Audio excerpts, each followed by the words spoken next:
சத்யா சாப்பிட்டுட்டு குளிச்சுட்டு ட்ரெஸ்லாம் போட்டு ரெடியாரு. மாமா வந்து உன்னை அட்மிஷன் போட கூப்பிட்டு போறாராம். சரியா? மம்மி ஆனால் அந்த காசை பற்றி எதுவுமே பேசிட்டே அம்மா கிட்ட. சத்யா மாமா என்ன சொன்னார் தெரியுமா? நானும் கேட்டேன். அதுக்கு அவரு அக்கா என்ன படிக்க வச்சாங்க, அக்கா பையனை நான் படிக்க வைக்கணும், அது என் கடமைன்றாரு. அதனால அவரே கட்டட்டும், நீ அதை பற்றிலாம் வருத்தப்படாத. சரியா? சாப்பிட்டு சீக்கிரம் கிளம்பிடு, மாமா வந்துடுவாங்க. நீங்களும் சாப்பிடுங்க, உங்களுக்கும் போய் ஃபீஸ் கட்டு வந்துடலாம். என்ன? சரி ஓகே, நீங்கள் சாப்பிடுங்க, நான் போயிட்டு சாமான்லாம் கழுவி வச்சுட்டு வந்துடுறேன். சரி மம்மி. சத்யா சீக்கிரம் போயிட்டு அப்படி மாமா ஹெல்மெட் எடுத்துட்டு போகலாம். சரி இங்கே இருக்கு சீக்கிரம் கபி போயிட்டு வந்துடுறேண்ணா.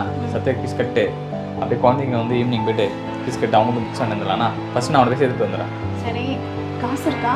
பார்த்துக்கலாம் கபி. சத்யா ஃபைல் எடுத்துக்கியா? எடுத்துட்டேன் மம்மி. ஃபைல் எடுத்துக்கியா? ஃபைல் எடுத்துட்டேன். சரி ஓகே. சத்யா மாமா கஷ்டப்பட்டு சேர்க்குறாரு, நல்லா படிக்கணும்னு. சரி.